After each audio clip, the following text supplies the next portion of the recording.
Buenas tardes a quienes estamos aquí en este 4 de agosto, dándole inicio en esta jornada inicial de la Semana UNIPE a esta actividad titulada Conversaciones sobre el juego y el jugar, de la que estamos participando Adolfo Chato Corbera, Jorge Nela, aquí Daniel Bailovsky, por ahí lo vimos también a Adrián Centaure, y hay varias gente amiga sumándose a la actividad. Es una de las muchas actividades que hemos convocado desde el área de educación inicial, aunque no todas tienen que ver con la educación inicial. Simplemente quiero anticipar que mañana, martes 5 de agosto, a las 12 del mediodía, estaremos conversando con Maximiliano López, de la Universidad de Juiz de Fora, en un elogio de las escrituras escolares que le da continuidad a una actividad que comenzó la semana pasada en Brasil y de la que también participé, que el martes a la tarde habrá una actividad de educación y cuidado en la primera infancia con Gabriela Farstein, Mercedes Mayor Lasalle, Aide Spatz. El miércoles lo tenemos a Jorge La Rosa con Soledad Poggio a las 12 del mediodía. Lectura y escritura va a ser el eje de su presentación en la escuela. Y también el miércoles a la tarde va a haber invitados de Chile y de Santa Cruz y de Chubut. Va a estar Luis Jiménez, Teresa Punta, Belén Humphries. Bueno, que hay un montón de actividades, las pueden mirar en nuestras redes y ya. Simplemente enfatizar esa invitación. En nuestro caso, que vamos a hablar de juegos, si me permiten, yo quisiera, antes de abrir el juego, de darles la palabra a Adolfo y a Jorge, que van a ser nuestros oradores principales. Ellos van a decir algunas cosas para poner sobre la mesa y después echaremos a rodar la conversación, decíamos. Les soltaremos las riendas al caballo de la conversación. Yo, a modo de introducción, no tuve ni la previsión de pedirles unas líneas de currículum para presentarlo formalmente, pero cada uno se presentará como mejor lo desee, con la informalidad que nos caracteriza. Pero yo quería comenzar leyendo una pequeña cita de este libro, La cigarra, de Bernard Switz. Para quien no lo conoce, no es un autor muy conocido en Argentina, para el que no está muy metido en el tema. Es un autor, además, que gracias a la editorial Espíritu Guerrero hemos conocido recientemente porque se tradujo al español. En su libro La cigarra, él retoma el personaje, la cigarra, de la fábula de Esopo, la cigarra y la hormiga, solo que en lugar de elogiar la perseverancia y la laboriosidad de la hormiga, él defiende el derecho de la cigarra a hacer lo que le da la gana, ¿no es cierto? Dice, la culpa de que la pobre cigarra no tenga nada que comer en el invierno no es de la cigarra, es del invierno. Y si esto no hubiera sucedido en Grecia, sino en Bogotá o en Caracas, donde no hay estaciones, entonces otra sería la historia. Y otra el entorno moral de la historia, ¿no? Entonces leo, dice, dejadme deciros, dice Cigarra, que siempre he tenido un sueño recurrente en el que se me revela, aunque no puedo decir cómo, que todo el mundo está, de hecho, participando en jugar a juegos elaborados, mientras que a la misma vez creen que están dedicándose a sus actividades diarias. Los carpinteros, creyendo que están simplemente ejerciendo su oficio, en realidad están jugando un juego. Y asimismo los políticos, los filósofos, los amantes, los asesinos, los ladrones y los santos. Cualquier ocupación o actividad en la que podáis pensar, en realidad es un juego. Eso es lo que sueña Cigarra. Hace unos días, en Juiz de Fora, conversando con Maximiliano López durante un desayuno antes de las jornadas del Congreso, él estaba imaginándose cómo sería el oficio del carpintero, porque además de filósofo, él es carpintero, si se pudieran fabricar mesas con un chasquido de dedos. Entonces la conversación venía de esto. Si uno pudiera fabricar una mesa chasqueando el dedo y la mesa apareciera, entonces ¿qué sentido tendría fabricarla con las herramientas del carpintero, con el tiempo que lleva hacer una mesa? Estaríamos en realidad interponiéndonos obstáculos innecesarios para llegar a la mesa, ya que no sería necesario fabricarla. Con chasquear los dedos alcanzaría para que la mesa esté ahí. Pero nuestra relación con las mesas cambiaría completamente. Y me acordé cuando él dijo eso de esta cita de Cigarra, porque claro, para Bernard Switz jugar es ponerse obstáculos innecesarios voluntaria y placenteramente, ¿no? Entonces ya no estaríamos haciendo mesas, sino que estaríamos jugando a hacer mesas. Del mismo modo que cuando hay una inteligencia artificial que redacta textos, nuestra relación con la escritura cambia y tal vez se vuelva un juego en la medida en la que estamos interponiéndonos obstáculos innecesarios. Pero innecesarios desde la perspectiva de quién, podría decir uno. Bueno, simplemente quería introducir la conversación, no para entrar en tema, por favor, sino apenas para entrar en clima. Decir que este es un espacio en el que nos proponemos hablar un poquito sobre juego en este tono, un poco teórico, pero un poco comprometido con el jugar, un poco filosófico, pero un poco comprometido con el enseñar, porque al mismo tiempo que somos jugadores, somos maestros y somos un poco profundos.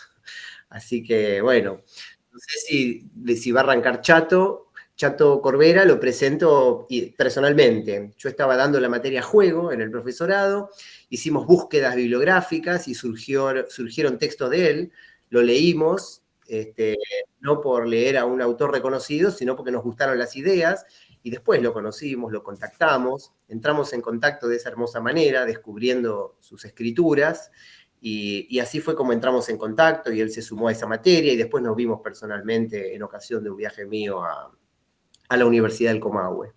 Y a través de él conocí a Jorge Nela, de este mítico grupo de estudios del juego de la Universidad de La Plata, y en el cual hay, bueno, allí un hervidero de ideas que no paran de surgir. Veo que además de Adrián Centauro está Manuel Dupuy, otro de la pandilla, así que bienvenido, Manuel. El otro día te nombramos en el Comahue y tu idea, ya ni me acuerdo qué idea, sí, la idea de que el juego instala una forma de virtualidad sin que haya computadoras, que discute con la realidad, ¿no? Por ahí venía la cosa. Bueno, adelante, Chato, le doy la palabra si quiere arrancar. Bueno, gracias, gracias a vos, gracias a la gente por estar, gracias a UNIPE. Este, todo lo que estemos charlando es porque, gracias a Dios, también hemos tenido interlocutores con quien ir construyendo, con quien ir dialogando. Eso que nos gusta tanto que es el juego, surgen de ideas y de charlas y de conversas que nos van haciendo crecer. Yo soy chosmalense por elección, hace ya 30 y algo de años que estoy en la zona. Eh, Soy profe de educación física, jubilado hace 3 años del instituto, un instituto de educación física, el único instituto público de la provincia del Neuquén. Estuve trabajando en todos los niveles, como los profes nos pasa, ¿no? Sobre todo en la escuela primaria.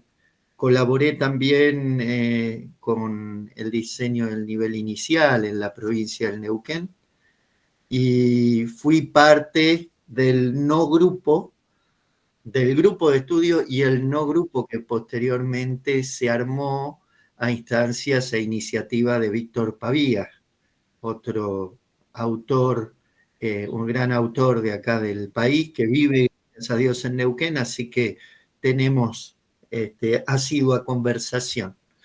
Un chivito, estamos armando un podcast, ya lo pueden ver tanto en Spotify como en YouTube, que se llama Afán Lúdico, donde yo le produzco lo que Pavía reflexiona. Así que nada, seguimos en contacto junto con Jorge, con Manuel Dupuy y con, como es Julieta Díaz, durante sobre todo la pandemia, que estábamos muy manijas con el juego, el jugar y estas reflexiones, llegamos a armar un grupo que nos juntábamos, que cada 15 días, Jorge, Manuel, más o menos, a charlar sobre esto y a tratar de elaborar y charlar, discutir, dialogar, todo junto y a la vez. Y nuestro grupo se llamaba justamente Traigan Puertas, porque manijas sobran. Estábamos tan manija con eso que más o menos para que sepan con quiénes van a hablar, ¿no? Con gente que le gusta esto.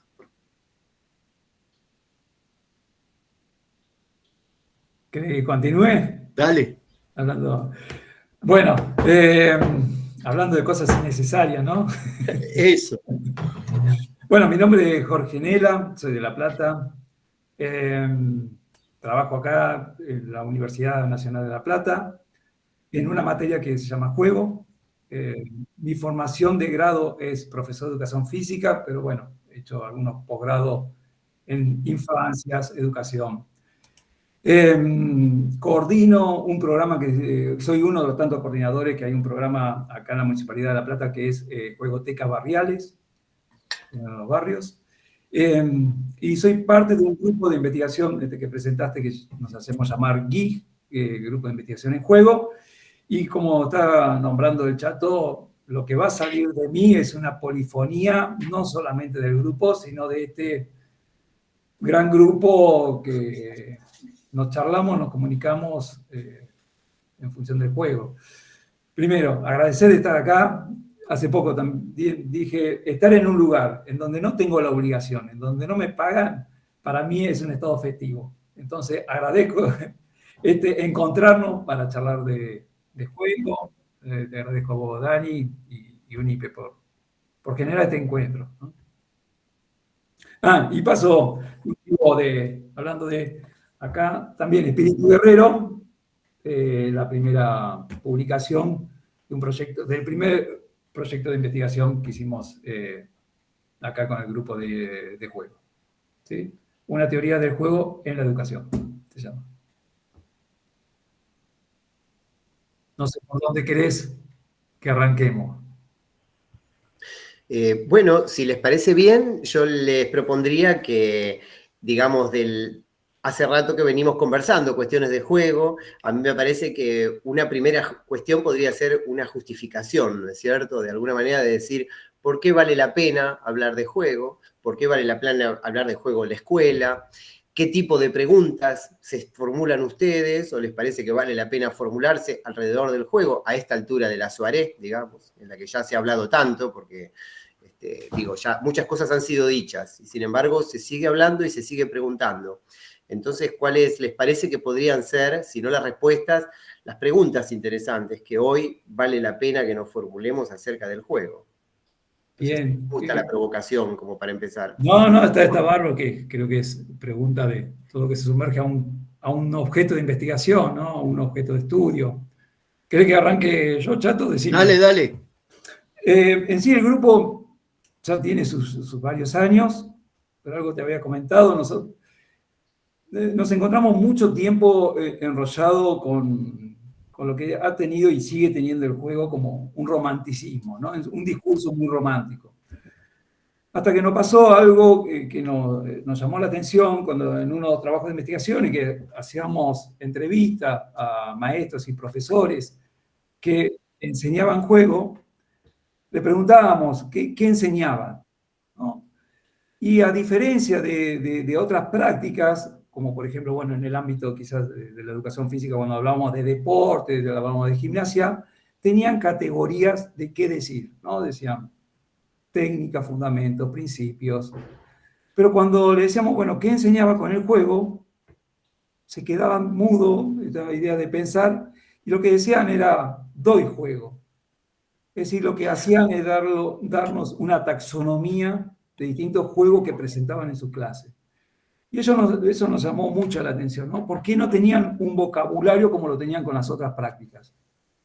Eso hizo, bueno, dar toda una vuelta al objeto, mirarlo desde otro lado, y un poco a eso nos hemos dedicado. Es decir, veíamos que no era un problema de la práctica en sí, sino había un problema de ponerle categorías a eso que venían haciendo.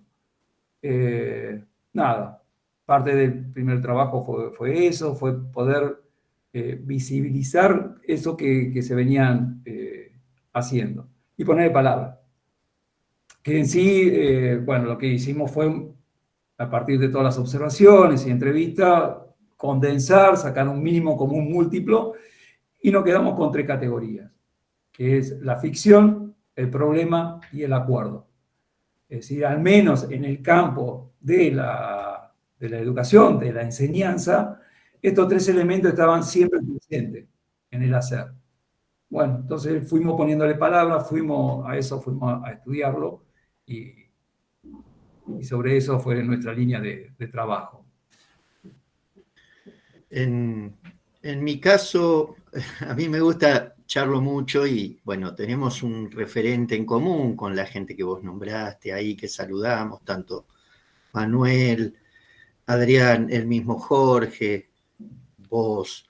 O sea, todos de alguna manera hemos charlado o nos ha juntado algún tema que ha disparado Víctor Pavía, ¿no? En mi caso, y Víctor habla de los ultra origen, como decir, bueno, ¿qué me llevó hasta acá? ¿Qué me hizo llegar acá? Y en mi caso es haber sido un jugador siempre, un recordador muy, muy agradecido de los recreos de mi infancia, cuando tengo la elección, porque me fui a La Plata a estudiar y tuve la suerte de estar en un grupo trabajando con chicos de la calle y me encuentro jugando con ellos para vincularme. Y en mi formación no había todavía, yo egresé en el año 90, en mi formación no había todavía ninguna materia. La materia más cercana era recreación, así grande. Nada que apuntara y señalara como un saber que tenemos que enseñar al juego. Así que me acuerdo haber bregado, incluso como dirigente estudiantil en un momento, pidiendo en el departamento que cuando se usen, cuando se cambien los planes, que le den la importancia que se le da a los otros juegos que se juegan de otro modo, diríamos nosotros, no así el pero sí que se le da al deporte, a la gimnasia, bueno, al juego, al estar jugando, esos juegos de cuando nosotros decimos juegos populares más o menos, estamos todos pensando más o menos lo mismo, ¿no? Bueno, siguiendo en el trayecto, elijo vivir en la zona de Chosmalal, dicho sea de paso, esta ciudad cumple hoy 138 años, así que estamos de aniversario acá.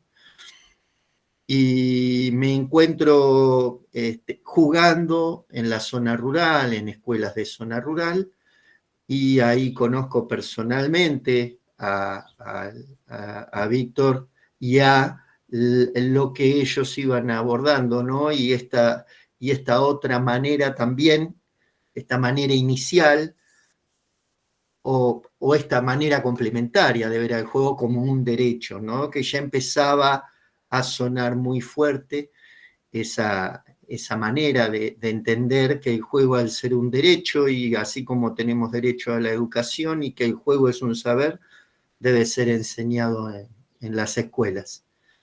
Así que, bueno, ese derrotero después se fue ampliando, ¿no? Y estoy convencido que la gente que está apasionada por un tema, el viento siempre nos amontona, así que nos encontramos más temprano que tarde hablando de esto con gente de todo, del país y de toda Latinoamérica, ¿no? Y ahí estamos.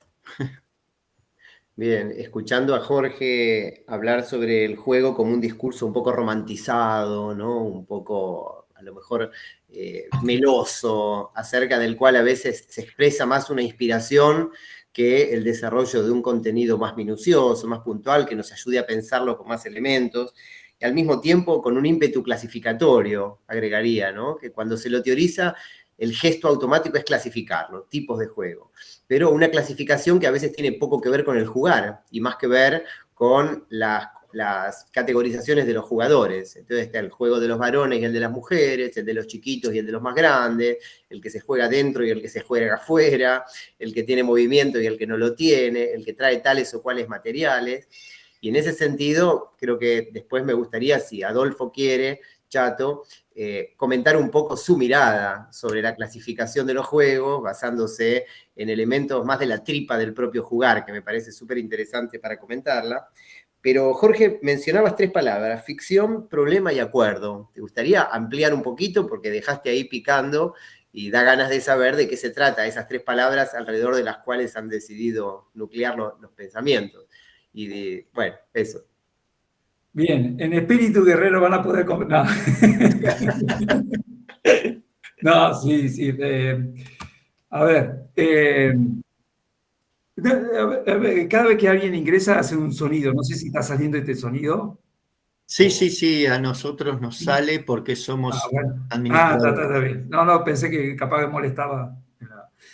La idea de ficción, es decir, viene a ser como la llave, o lo vemos así, la llave para poder entrar a una práctica que va a ser de jugando. O sea, dar a entender de que lo que vamos a hacer no te lo tomes en serio. ¿Sí?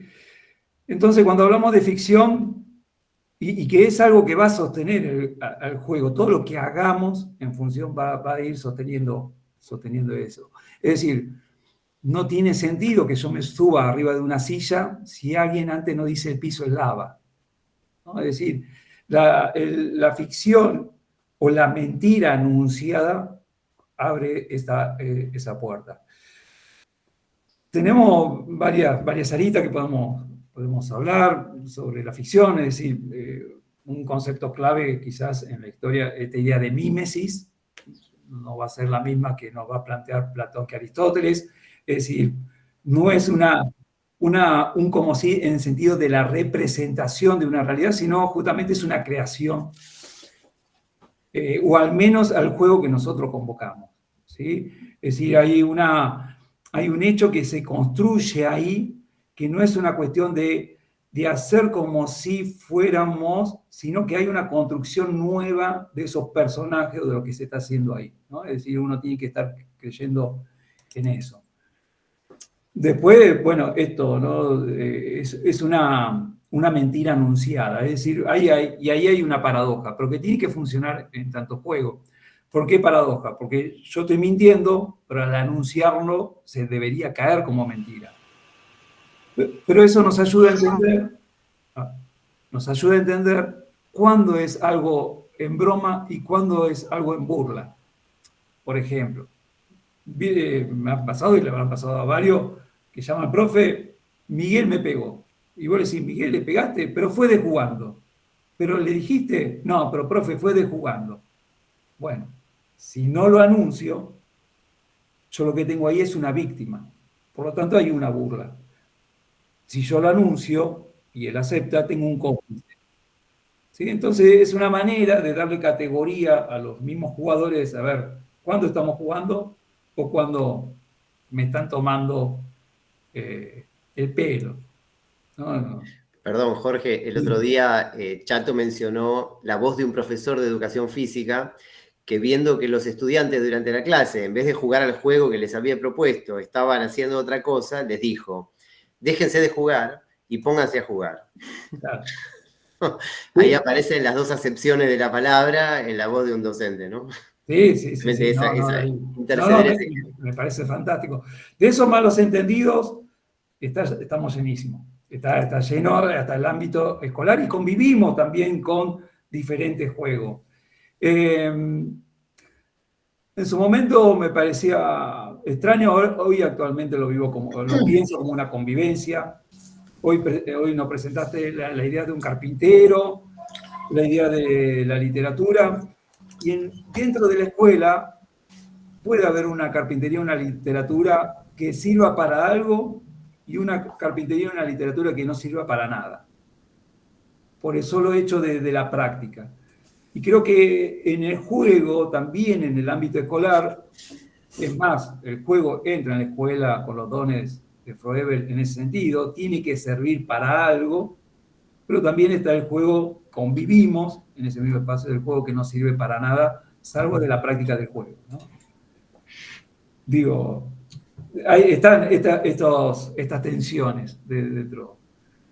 Bueno, nada, el problema creo que es el tema del chato, que es lo que hoy presentaste, esta idea de ponerse obstáculos innecesarios, ¿no? Es decir, todo juego nos presenta una tensión, un desafío que pone en juego nuestras habilidades, a ver si lo podemos resolver.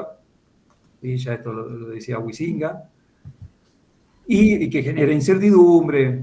Y la idea del acuerdo es que, y acá le voy a robar una frase del Chato, que dice, que lo aprendí de él, cada vez que vemos a los chicos jugar es un estado de asamblea.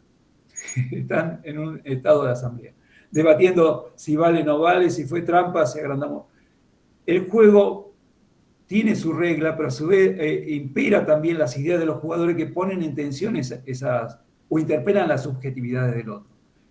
Eso lleva a un conflicto, no es nada malo, en tanto que nos permite el ejercicio del acuerdo, ¿no? En tanto que no hay una voz imperante. ¿Qué solemos decir los profes? Se pelearon, bueno, salgan del juego hasta que no se amigan, no vuelven. Y si uno no sabe cómo acordar, ya le privamos enseñame a acordar, de qué se trata acordar. Entonces, por eso estos 3 elementos. Podemos seguir charlando, pero...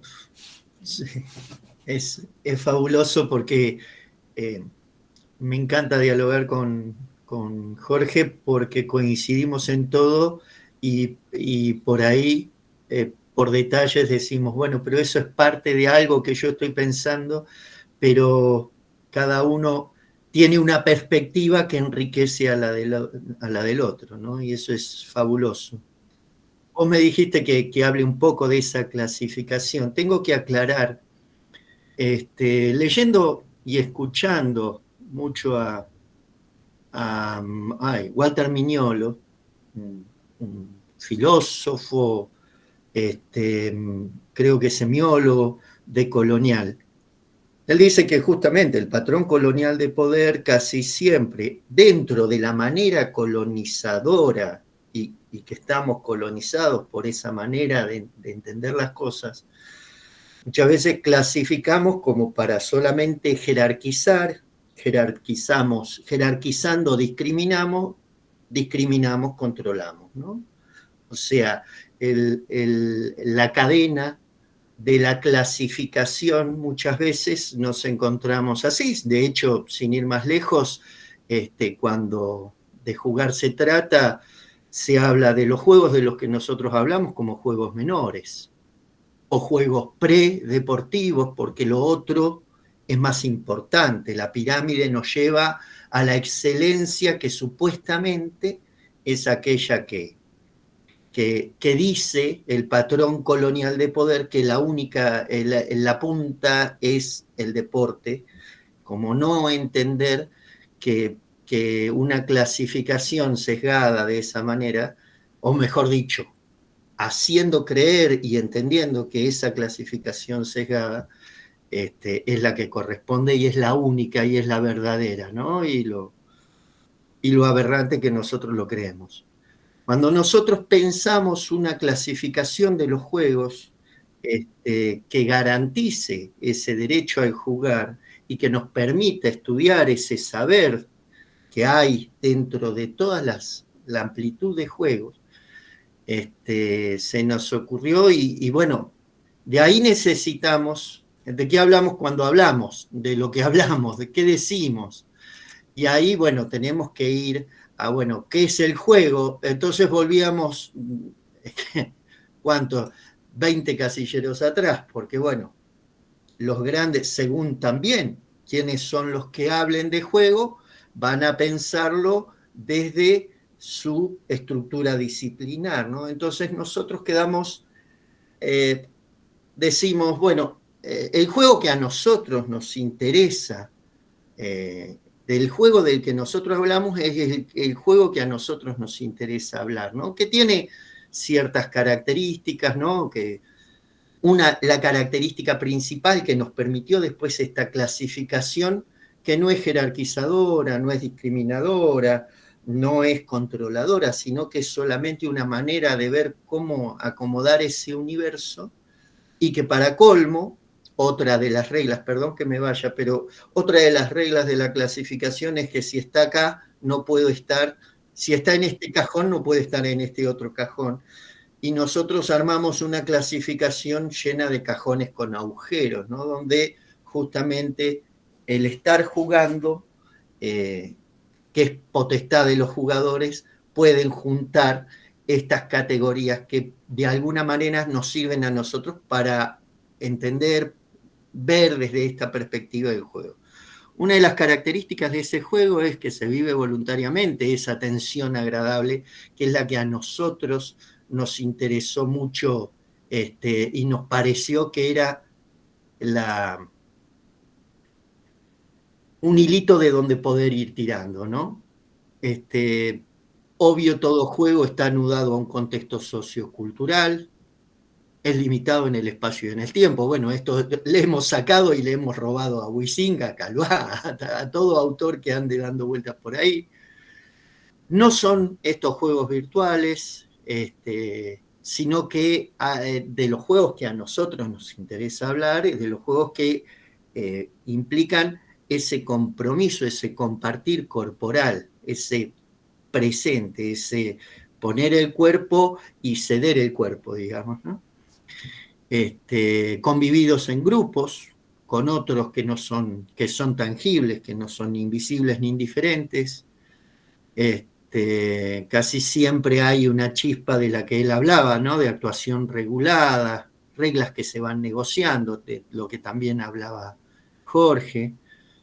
En definitiva, es una actividad generadora de emociones y deleite, y es un concepto que decimos nosotros, cuando decimos vamos a jugar, todos entendemos de qué hablamos, porque es un concepto feliz y creativo. Nadie está jugando, no es el gato que está invitando al ratón a jugar, sino que es un concepto que iguala, que dice, voy a pasar un momento en un clima de permiso y confianza que me permita. Bueno, a partir de estas, ustedes vean que hay actividades de la humanidad que pueden tener alguna de estas características, ¿no? Pero del juego, cuando hablamos del juego, las tiene todas, digamos, ¿no? Y una de las características que más tiene es esto de vivir voluntariamente esa tensión agradable, esa incertidumbre, a lo que los chicos llaman el problema. ¿Sí? Si el problema no es de difícil resolución, cuesta jugar, y si es de muy fácil resolución, no dan ganas de jugar. Tiene que haber un equilibrio, y a partir de ahí, de esa tensión agradable, lo que hicimos nosotros, ya venimos hace varios años trabajando en eso, nos encontramos con que estuvimos viendo todos los juegos tradicionales, populares, los juegos inventados, los juegos que sabemos, los juegos que hemos jugado, y encontramos que pudimos encontrar 11 características, 11 motivos. Le pusimos motivo porque entendimos que, jugar es otra manera, es otro lenguaje, es un lenguaje. Jugar es como el lenguaje musical, es un lenguaje como así lo es el lenguaje musical, o las artes, la plástica, y todos estos otros lenguajes, incluso el lenguaje de la palabra, está la palabra motivo metido como algo que es la parte basal de todo lenguaje, ¿no? El motivo musical es si hay alguien de música que pueda explicarlo mejor que yo, se lo agradecería, pero yo entiendo como los acordes necesarios como para decir, es esta la canción a la cual me refiero. Entonces, ¿cuál sería lo basal en cada juego? ¿Cuál sería esa tensión agradable que nos invita a jugar? Y encontramos 11 características: de ocultamiento y búsqueda, desafío, actuación, creación, representación, prueba o superación individual, prueba o superación grupal, sensación de vértigo, los juegos de azar, juegos de construcción, armado, desarmado, destrucción, y los juegos de competencia, que los juegos de persecución y huida, y los juegos de competencia que los dividimos en tres, los pensamos en tres en función de cuánto de potestad van teniendo los jugadores en construir el juego, que son de actuación, de desafío, reto, invite, de confrontación, y el juego de ataque y defensa con victoria final, donde se proclaman ganadores, donde ya hay un reglamento establecido a los cuales los jugadores se someten sin negociar, sin construir el juego. Entonces, Perdón, Tato, sí, ¿puedo interrumpir tu voz hablada para citar tu voz escrita? dale.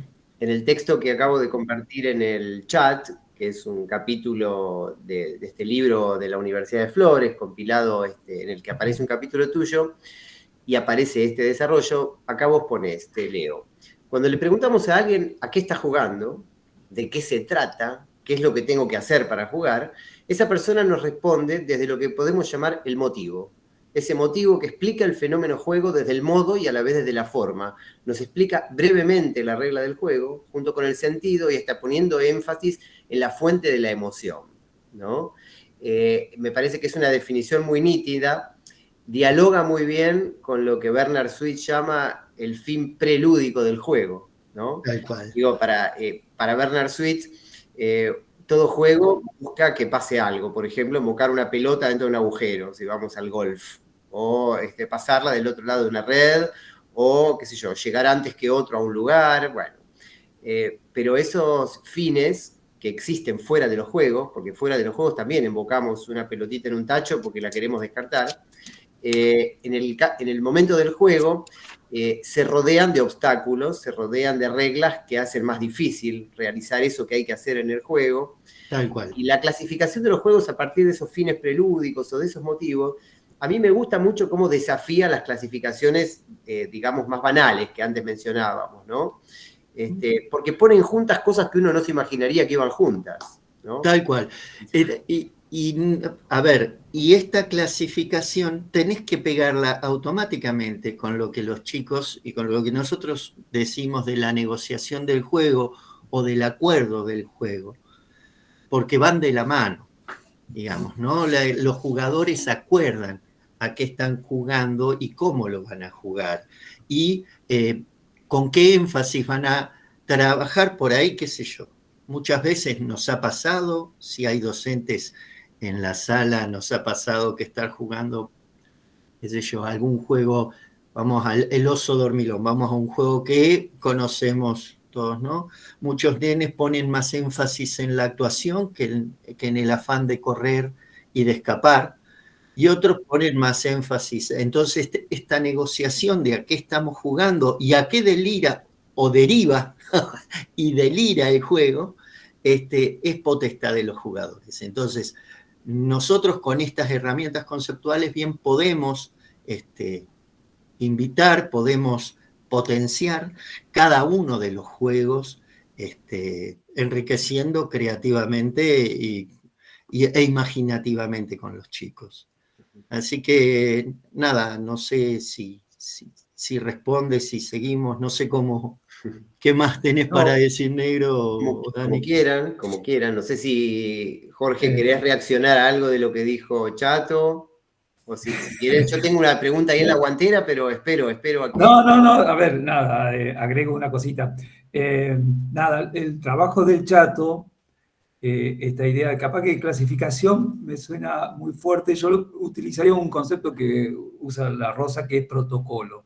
Es decir, eso que al menos nos detenemos para ver lo que está pasando. Sin esta selección de juego, puede ser que en nuestras clases o en nuestras escuelas aparezca siempre el mismo juego hegemónico. El presentarnos esta variedad de juegos nos hace, al menos a manera de protocolo, ver que hay otras maneras de encontrarme con el otro que no solamente es el enfrentamiento. O sea, por ese lado es fabuloso. Tal cual. Permiso, si vos vas, vuelvo, soy docente en educación física y me he encontrado jugando en el nivel inicial al oso dormilón, después al puma dormilón, después a la bruja dormilona. O sea, quiero hacer una parodia de esto, ¿no? Pero siempre eran juegos de persecución, sin refugio, la única variedad, con o sin algún material especial, pero siempre convocaba a sentir o a vivenciar las mismas emociones. Y entonces, al hacer este abanico, uno entiende que, y aparte, hegemónicamente, hacemos creer que jugar de un mismo modo, de una misma forma, es la única manera de jugar. Y nos encontramos muchas veces que pulsan otras emociones, como los juegos de construcción, como los juegos de actuación, como los juegos de superación individual, donde hay otra emoción pulsando por ahí, donde hay más concentración, menos concentración, donde hay más seriedad, parece que no están jugando. Y creo que tenemos la obligación en garantizar este derecho a jugar, pasando por todas estas vivencias, ¿no?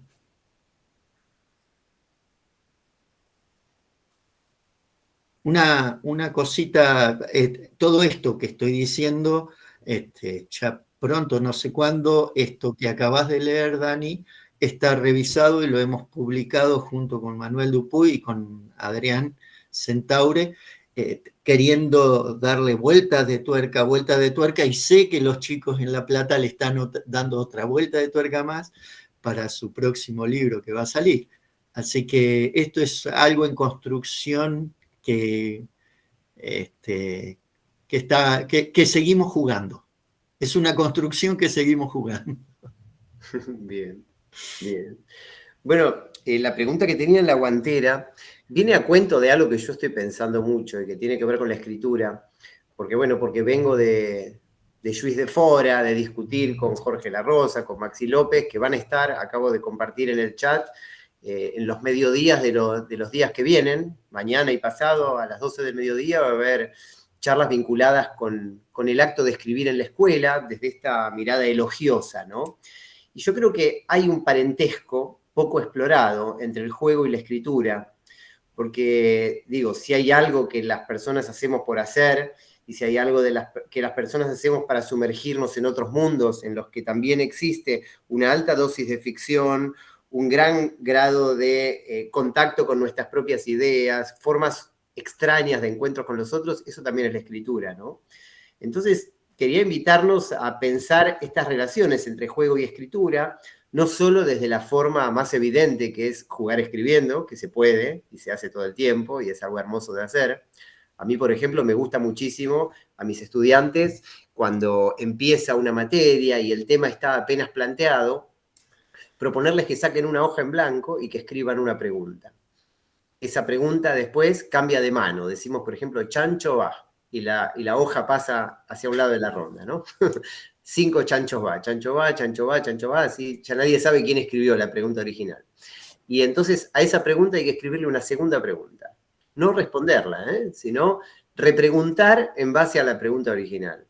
Y así después se hace una ensalada de hojas en el medio del salón y cada uno se lleva una distinta, escribe una tercera pregunta a continuación, y cuando ya hay 5 o 6 preguntas escritas en concatenación unas con las otras, las leemos en voz alta y conversamos. Y esa conversación tiene la enorme virtud de que es una conversación de preguntas entrelazadas, de distintas plumas que se mezclaron y se contagiaron ideas unas a las otras, y el que hubiera sido tímido de levantar la mano y de decir algo que pensaba, de pronto con este entrelazamiento de escrituras un poco anónimas, aparece otra posibilidad de conversar. Lo digo esto como un ejemplo práctico de relación entre juego y escritura, que posibilita la circulación de la palabra con estos permisos que da la situación desenfadada del jugar, ¿no? Pero que también hay analogías más conceptuales entre ambas actividades, ¿no? En el sentido de la apertura a nuevos mundos, de ponerse en los zapatos de otros personajes, especialmente en la escritura literaria, ¿no? Entonces, bueno, simplemente quería compartir esta inquietud, esta pregunta, porque tienen ganas de pensarla un poco juntos. Me encantó.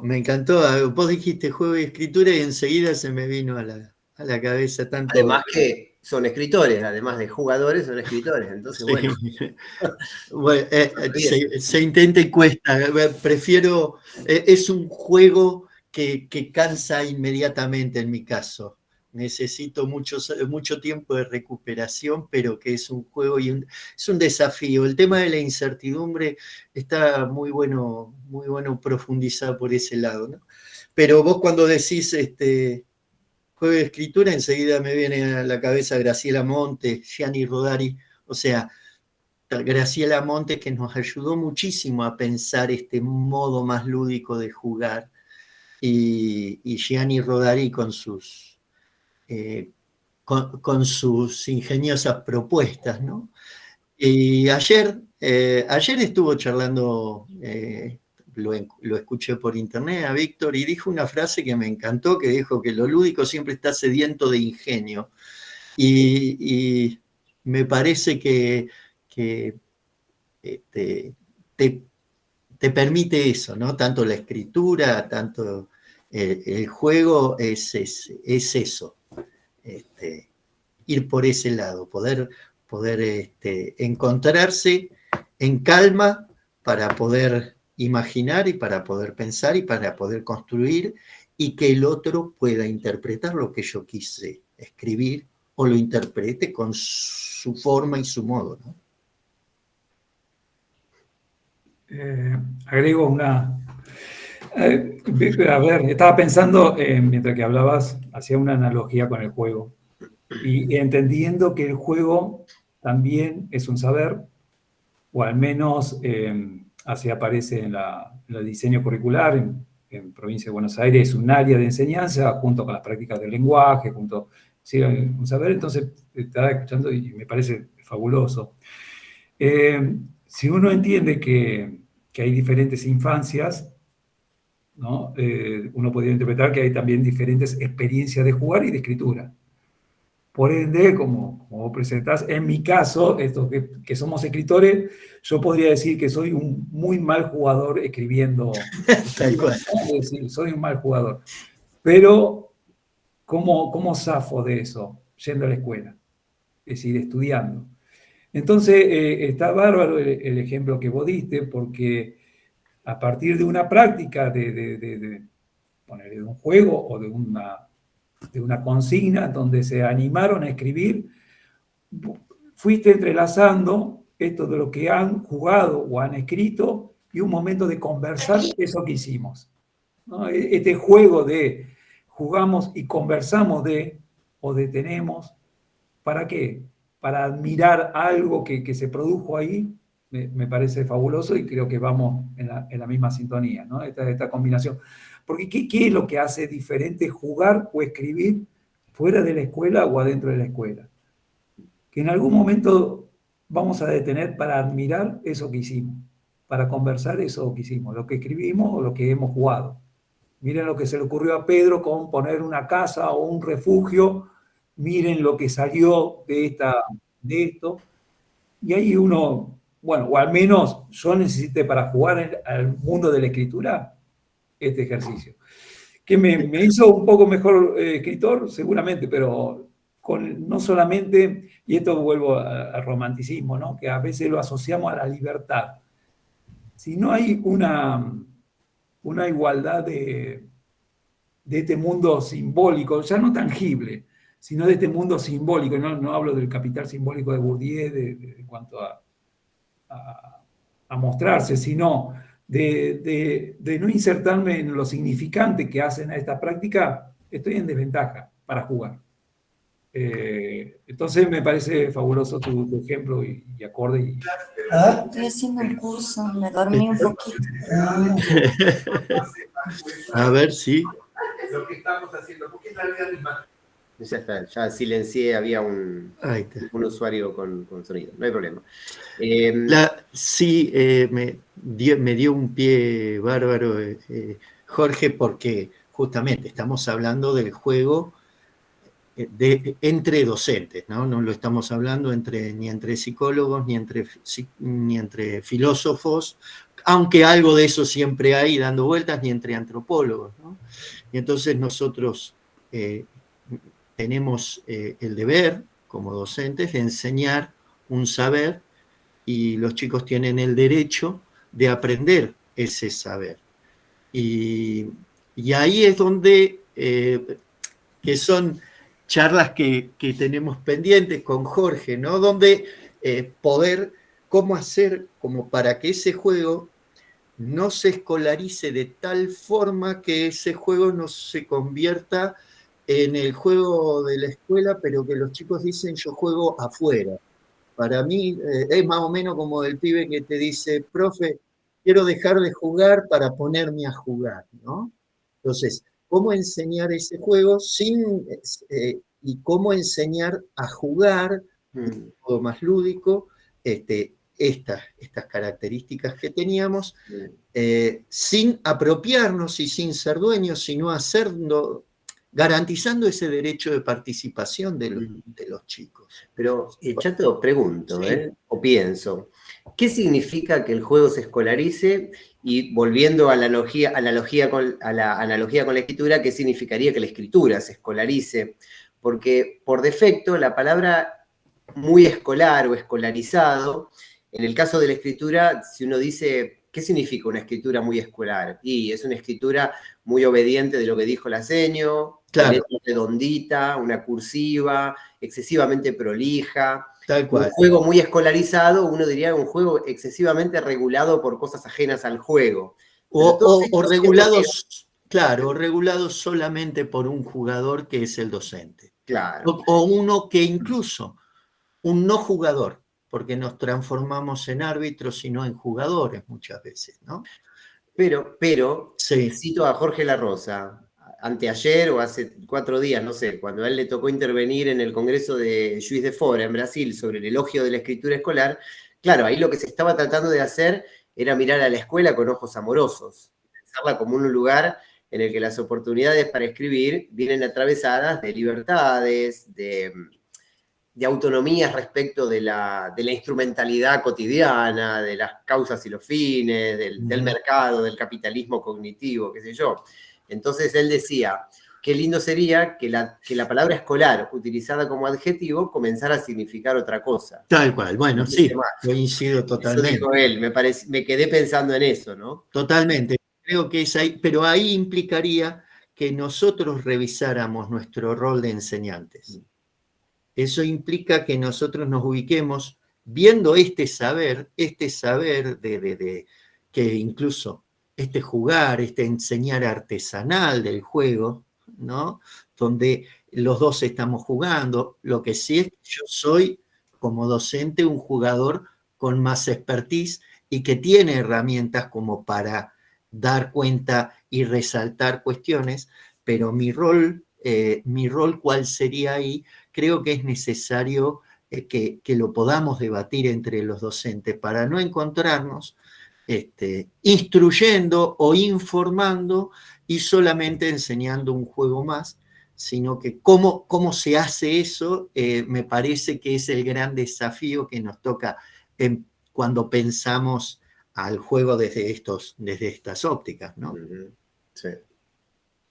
¿Tienen ganas, ya que están aquí Manuel Dupuy y Adrián Centaure, no sé si alguno de los dos tiene ganas de sumarse a la conversación, sé que forman parte ahí de una misma red, si tienen ganas, no sé, ya que están ahí, ya que vinieron, ya que se arrimaron. ¿Cómo andan? Bueno, yo lo escucho al Chato, lo escucho al Negro, te escucho a vos, Daniel, y me siento, digo, sí, y dice, y esto y aquello, quiero siempre poder charlar un poquito. Yo lo que le escuchaba al Chato y decía que diga, y lo va diciendo todo. Es decir, nosotros vivimos juntos y estamos jueves, martes y jueves, estamos continuamente juntándonos y charlando sobre esto y empapados siempre en este juego, propiamente dicho.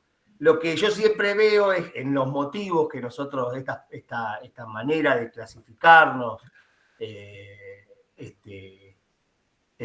bueno, siempre hay un motivo que es principal, pero están alrededor de ese motivo, todos los jugadores están algunas veces tocando ese motivo principal y otras veces con otros motivos inherentes que también interactúan continuamente entre ellos. Eso me parecía interesante resaltarlo. Y gracias, Adrián, que lo dijiste, porque aparte eso denota, y eso es el saber que al final que estamos enseñando, ¿no? Porque eso da cuenta de que los juegos se juegan siempre una sola vez.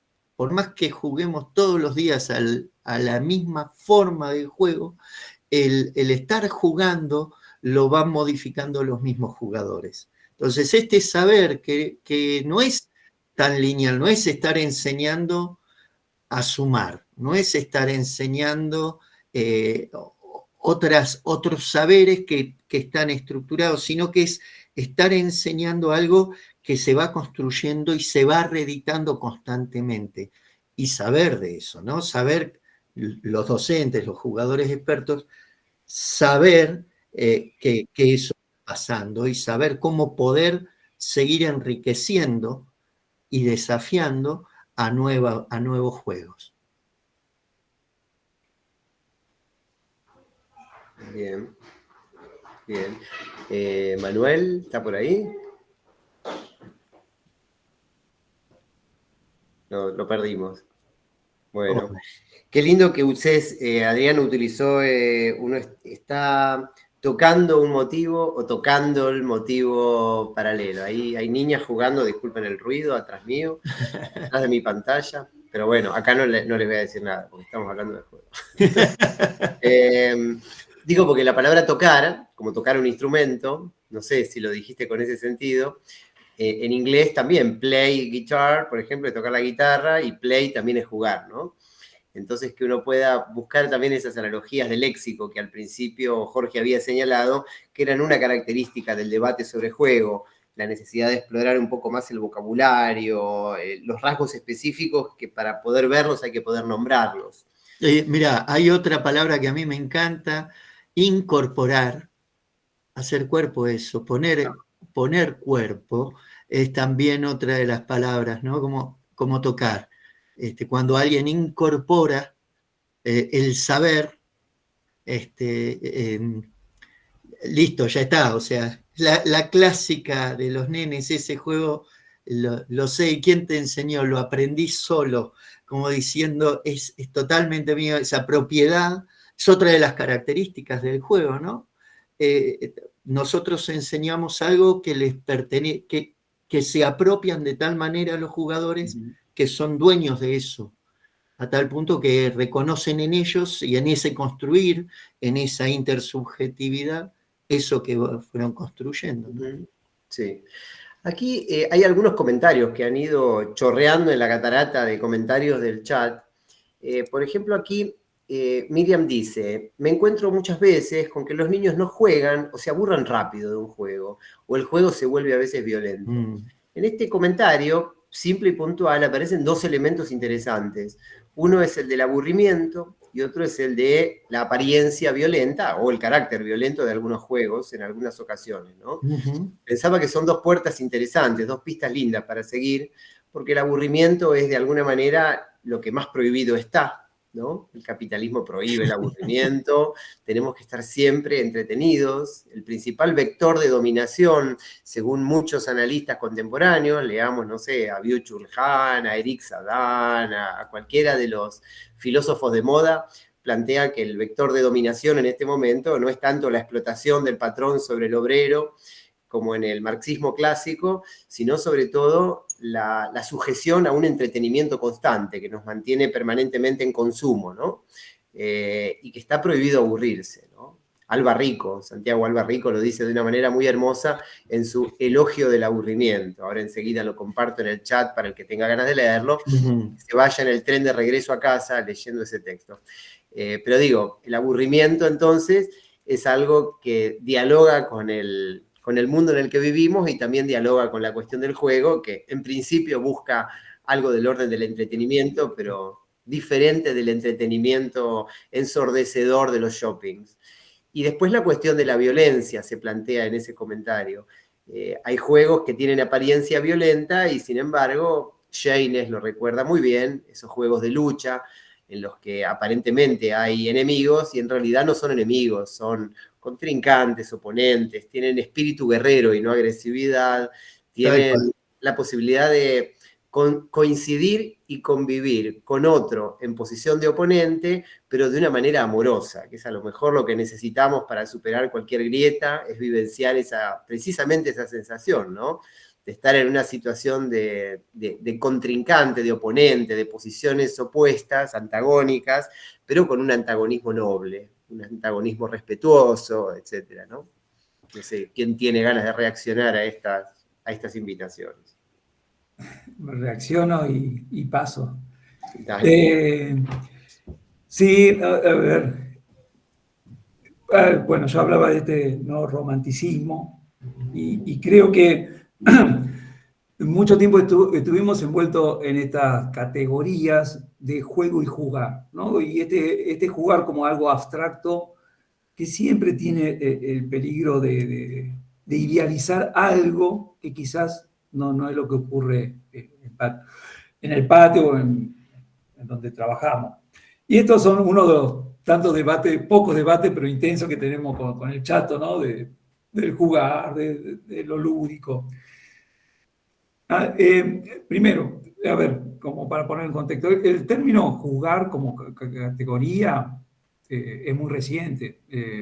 No sé, Jaynes publica su doctorado en los 80, en los CBC empieza a aparecer esta idea de los 90, el modo lúdico lo empieza a escuchar a Víctor en el 94, y vino en un momento clave y para denunciar que el juego no es solamente instrumento, ¿no? Y fue clave, potente, y creo que todo... el problema es que idealicemos que hay un jugar que es bueno de por sí. Es decir, los juegos también son muy violentos, también son abusivos, y están contaminados con las mismas prácticas que tenemos a diario. Pero no es un problema de Juan o María que sea violento. No es un problema. Digo, a ver, pongo un ejemplo y me hago autorreferencia. Malísimo jugando al fútbol. ¿Qué hacemos si estamos jugando al fútbol y viene el gordito que no sabe jugar? ¿Qué decimos todos? Anda al arco. Que no saben jugar, ¿qué hacemos? Va a la defensa. Hay penal. ¿Qué hacemos con el gordito? Lo sacamos y ponemos a mejor. Lo que digo es, ¿quién está hablando ahí? ¿Es María, José, o hay una práctica que ya hay un discurso que está atravesado en el juego de meritocracia, y el tema, y hablo desde el gordito de la autorreferencia, tampoco se siente abusado, porque sabe que es el lugar que le corresponde en el juego. Entonces quizás la escuela, y volviendo, hablando bien de la escolarización, no reivindico esta idea, creo que son los pocos lugares que nos permite conversar de eso, ¿no? Es decir, mirá, ¿por qué estás ahí? Intentá salir. No, pero profe, ni tampoco pasa porque es lo que quiero, ¿no? Tampoco pasa, porque eso es lo que tiene de bueno la escuela. No es porque, no, profe, a mí me gusta atajar y quiero acá. Y atrás capaz que está el discurso de porque soy gordito y no sé jugar, y que hay un profe que te está diciendo, vení, intentá, probá, que me pueda hacer ver otra manera de jugar. Si no, quedo condenado al arco. A lo que voy es, sí hay juegos violentos, sí hay juegos buenos, pero por suerte hay una escuela y maestro que nos permita conversar y hacer ver estos discursos que atraviesan, no es inmune, el mundo del juego, ¿no? Que tiene las mismas problemas de cualquier práctica. Por eso, y yo abonando lo que dice Jorge, ¿no? Por eso cuando empezamos esta charla yo hablé de las características del juego que debería entrar en la escuela, ¿no? Sabiendo, como los hongos, sabiendo que hay hongos alucinógenos, hay hongos para la comida y hay hongos venenosos. Todo se llama hongo. Ahora, ¿cuáles entran a la escuela? Son estos modos de jugar, estas características del juego que van a permitir potenciar, ¿no? Ese clima de permiso y confianza que va a necesitar sí o sí generar la escuela, generar ese grupo de jugadores para que todos se sientan participantes. No es solamente, la otra vez estaba leyendo un hermoso libro de los compañeros de Santa Fe, de Abriendo el Juego, ¿no? Y ellos hablan de los juegos cooperativos, uno coincide totalmente, pero no es la panacea el juego cooperativo en sí, si no lo sabemos jugar, porque hay muchos juegos cooperativos en donde hemos intervenido y que tienen una forma no competitiva, todo eso, pero donde no nos sentimos partícipes, somos solamente un elemento más de un engranaje en donde yo no me siento parte de eso, o yo no me siento verdaderamente participante de eso. Entonces, me parece que es eso lo que estamos, de eso es lo que estamos queriendo enseñar.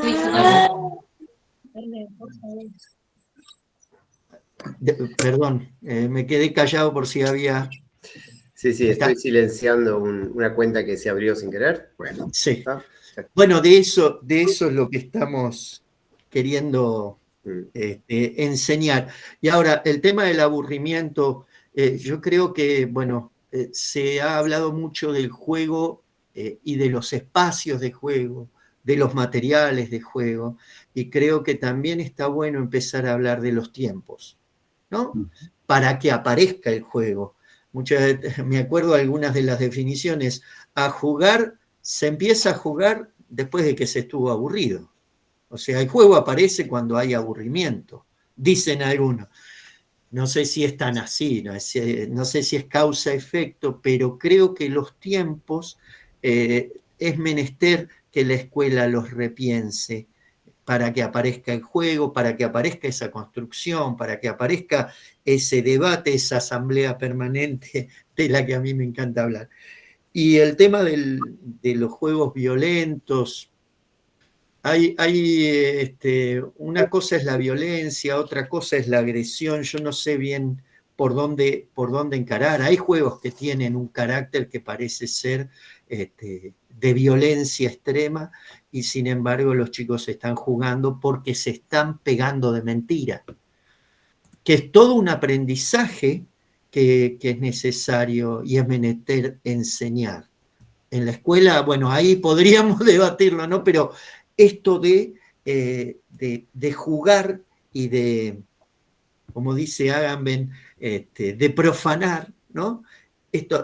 Determinados conceptos, determinadas cosas, y sí, entran en juego porque el juego es eso. El juego es encontrar esa tensión agradable, pero es tensión, esa incertidumbre. A ver, perdón que me delire un poco, pero la palabra incertidumbre en la vida cotidiana, en nuestra realidad de todos los días, la incertidumbre a nosotros nos angustia, nos pone mal. Yo me levanto sabiendo que puedo comer, o voy a cruzar la calle sabiendo que nadie me va a atropellar. Yo trato de vivir en un mundo de incertidumbre e inconfianza. Justamente el juego lo que hace es jugar con eso que en otro lado nos resulta totalmente inmanejable y angustiante. El juego lo trata. Buscamos esa incertidumbre porque sabemos que ahí nada malo va a pasar. Entonces, lo que en apariencia pueda llegar a ser violento, habría que acercarse para ver si hay violencia o si solamente el juego invita a un desafío corporal de fuerzas que en la cual cada uno se prodiga, pero cada uno respeta al otro en sus posibilidades y en sus capacidades y en sus no capacidades, ¿no? Sí, estamos entrando en los minutos finales, nos habíamos propuesto darle 1 hora y media de duración y quedan 15 minutos, y pensaba en el chat, hay un montón de comentarios que abren ventanitas súper interesantes, ¿no? No sé si para desarrollar todas, pero bueno, acá Vero plantea la preocupación de que la sensación del aburrimiento enseguida se apague con un baldazo de pantalla, ¿no? Que haya tantos niños pequeños que en su vida hogareña, diríamos, tienen cada vez menos tiempo y oportunidades de jugar y su aburrimiento enseguida se gestiona a través de los consumos con pantallas. Y tal vez esto nos pone a quienes estamos recibiéndolos en la escuela en un lugar de un compromiso de defender el juego, ¿no? De que la escuela sea un lugar en el que sí hay tiempo para jugar, que se vuelva a repartir ese tiempo para jugar, un poco como dice la defensa de la escuela de Mayelén y Simon, ¿no? Que la escuela democratiza porque reparte de nuevo el tiempo para ciertas cosas, incluido también el tiempo del juego, ¿no? Tal cual. También hay un comentario de Fabián que dice que para poder leer, interpretar el juego, para poder modificarlo, hay que hacerlo sin que se rompa. Creo que lo dijo cuando hablábamos acerca de que el juego escolarizado era el juego en el que hay un solo jugador, el docente, que predomina por sobre los demás, ¿no? Entonces decía, ¿cómo intervenir respetuosamente en el juego? ¿Me permití? Por supuesto. Sí, yo creo que se rompe cuando se habla de otro tema. Es decir, si estamos hablando de eso, y pongo entre comillas eso, el tema escritura o tema juego, es justamente para enriquecer ese saber. Varios momentos hay dentro del juego, podríamos, no sé si se interrumpe, pero hay paréntesis que se va a hablar, se va a acordar sobre algo del mismo juego. Es decir, lo que estamos haciendo es justamente enriqueciéndola. Conversar sobre quién va a ser zombie o cómo se tiene que desplazar el zombie o cuál va a ser la casa y por qué tanta casa. No es que estamos hablando de un tema que esté por fuera del saber a tratar. Entonces, no sé si es en ese sentido una interrupción. Lo que estamos haciendo, por eso vuelvo, en tanto que no salgamos del saber, me parece éticamente correcto las interrupciones, esas interrupciones. Totalmente, totalmente. Yo creo que, es más, creo que nuestro deber es saber captar los tiempos de interrupción, ¿no?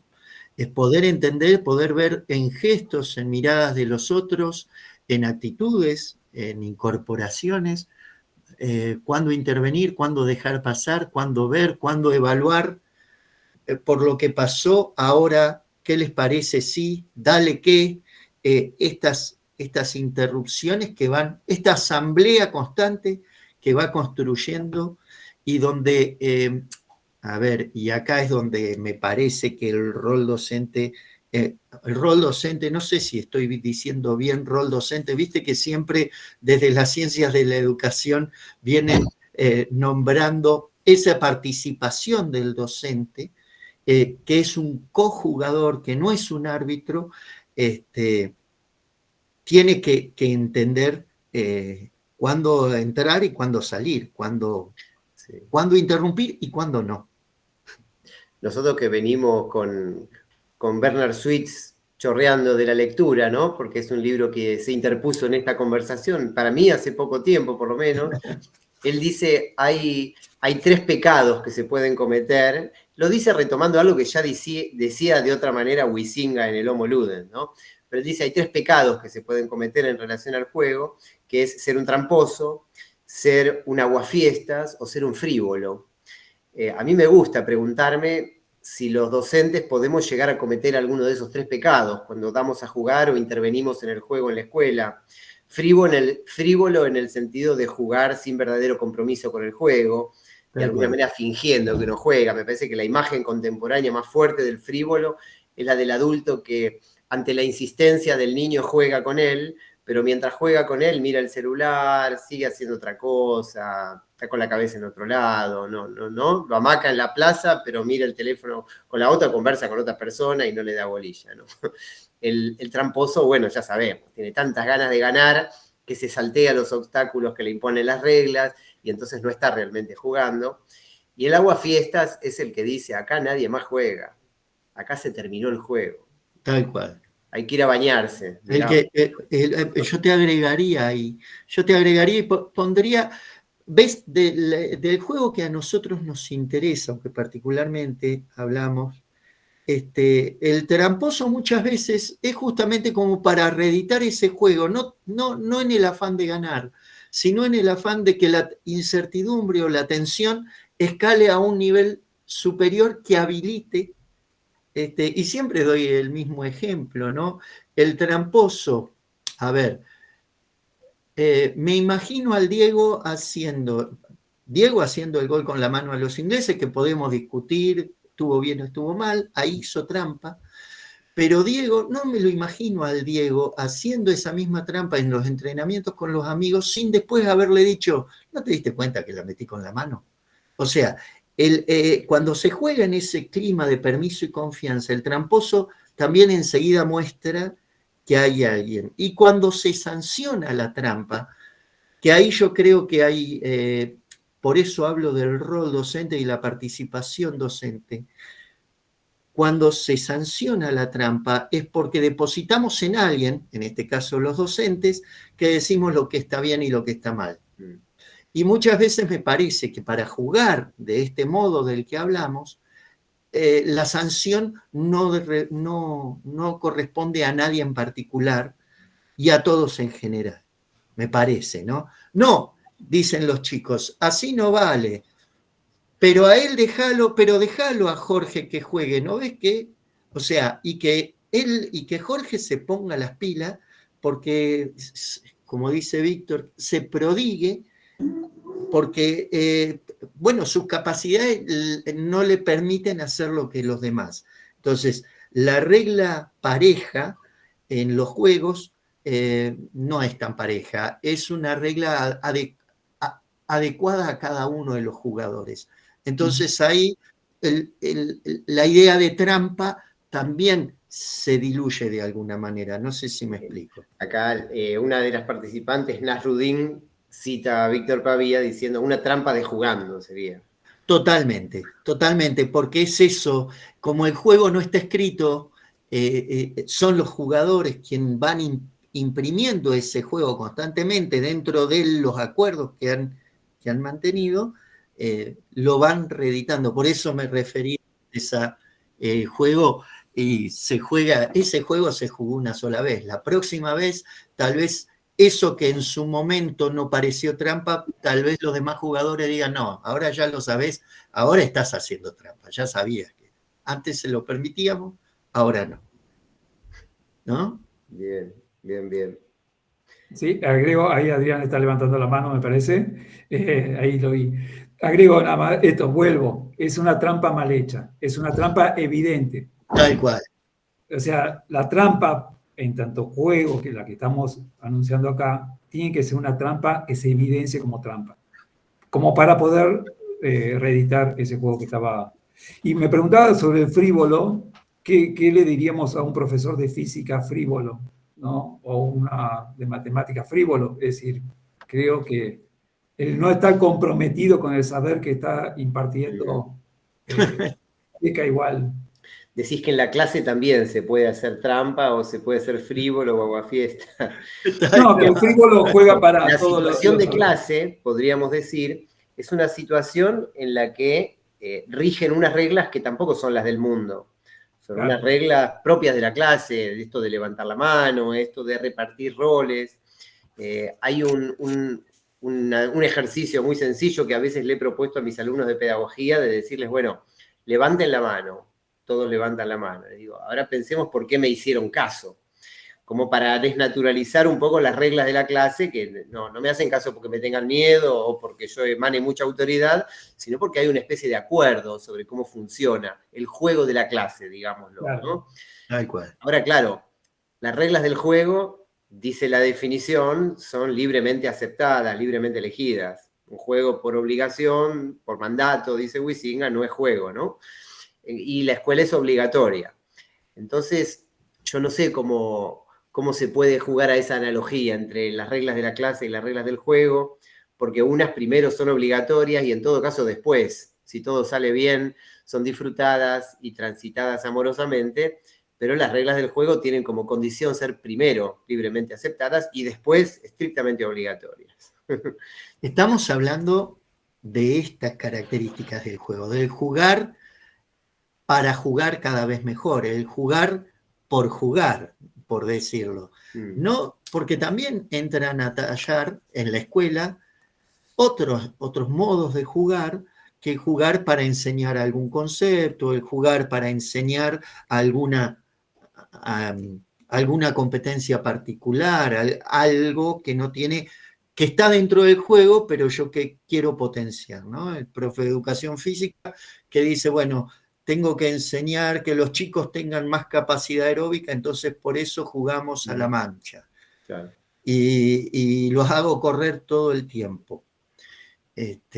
Y ahí sí, ahí aparece, pueden aparecer estos errores del juego, justamente se notan. Cuando la regla es impuesta, cuando la regla es proscriptiva y no prescriptiva, cuando hay alguien que es dueño de eso que está pasando, aparecen estas cuestiones. Pero cuando del jugar del que hablamos, es ese jugar que aprendemos y que construimos y que nos apropiamos,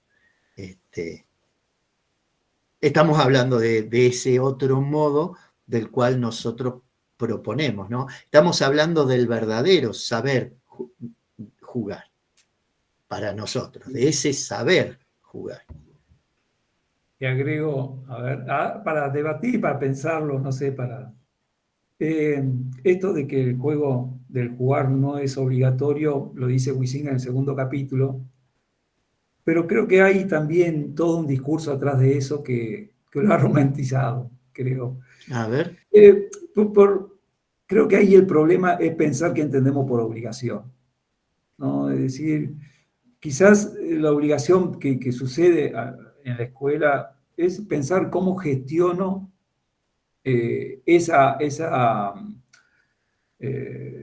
cómo incentivo a alguien a que haga algo, ¿no? Más allá, es decir, algo más obligatorio que ver en estos días de invierno llevar al padre en bicicleta a su hijo atrás al jardín de infante envuelto, y uno insiste, lo convencerá en su momento, porque cree que vale la pena ir al jardín en invierno, por más que sea invierno, y te llevo y te pondré los dibujitos, veré cuáles serán los recursos, porque estoy convencido de que vale la pena.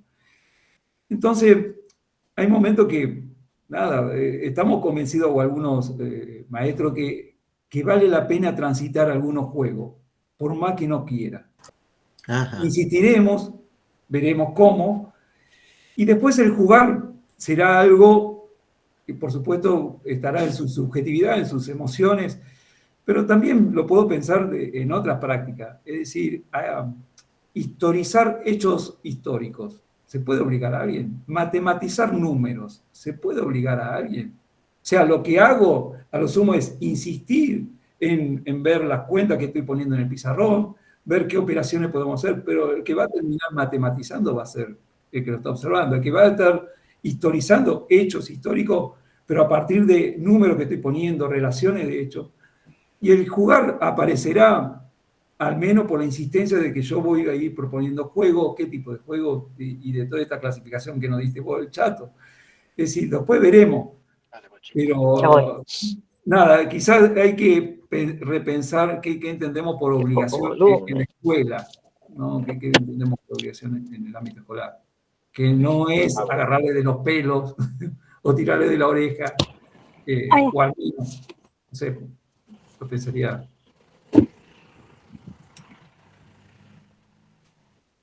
Sí, yo sigo sosteniendo el jugar de esta inutilidad, el hacer esto inútil, el hacer esto que incluso está catalogado como algo totalmente, justamente, inútil. La propiedad del jugador, el sentirse dueño, sentirse jugador, ya ahí es donde la obligatoriedad externa, lo heterocondicionado por ahí, atenta. Lo que sí nosotros, como expertos jugadores, debemos, y tenemos las herramientas como para promover, como para invitar, justamente para encontrarse e invitar a jugar, es función nuestra. Y creo que prefiero pensar y gastar, como docente digo, ¿no? Gastar charla en cómo hacer eso, porque sé que el jugador que no se apropia va a hacer que juega. Y después me va a decir, como me han dicho más de una vez los mismos alumnos, bueno, profe, quiero ir a jugar, ¿terminamos? O sea, ¿qué estábamos haciendo recién? Yo pensaba que estábamos jugando y él que quería ir a jugar. Entonces, en vez de que me haya dicho, profe, quiero ir a jugar a otra cosa, quiero dejar de jugar a esto. ¿Qué sería otra manera de expresar esa propiedad? Digamos, ¿no? No sé si Está clarísimo. Bueno, creo que Adrián levantó su mano virtual para hacer alguna acotación. Yo una pequeña cosita sobre el aburrimiento que me quedó ahí. Y así como las reglas las renegociamos y las reeditamos para poder generar otro tipo de tensión o una nueva tensión dentro del mismo juego, el aburrimiento es mágico para también reeditar la regla o reeditar el juego para una nueva tensión. Esto de estar jugando al fútbol y decir en los últimos minutos, decir, bueno, mete gol de oro, gana todo el partido. Chao. Estábamos aburriéndonos ya de estar jugando y reeditamos la regla y volvimos a generar una tensión hermosa. Como un faltembido y truco. Claro. Totalmente. Ese aburrimiento es mágico. Me encanta el aburrimiento, cada vez más me encanta el aburrimiento. Totalmente. Es más, nos ha pasado más de una vez, e incluso lo hemos escrito, de ese jugador que abandona por un momento el juego y vuelve después con nuevos bríos. O sea, y que el juego lo permite. Y el juego no, los jugadores lo permiten, ¿no? O sea, se fue porque en un momento no quiso romper, pero no fue el aguafiestas, no fue ese. Se fue y volvió con nuevos bríos, y los otros, porque los otros sí estaban entusiasmados en eso, ¿no? Bien. Manuel Dupuy, adelante. Gracias. Ahí un minuto, Daniel, pido permiso y agradezco la invitación a conversar. No podía resolver una cuestión de audio. Gracias, Jorge, Chato, bueno, por casi 200 personas acá escuchándoles. No es poco, es un tema de juego en una universidad pública federal. ¿Se escucha bien ahí? Perfecto, sí, se te escucha muy bien. Muchos hilos que han soltado, no pretendo recoger ni uno, ni medio. Es muy difícil en este momento para mí. Sin embargo, me anoté 2 o 3 preguntas que han despertado también las palabras de Jorge, de Chato. Imaginar tal vez una especie de mundo distópico, ¿no? Para pensar juntos.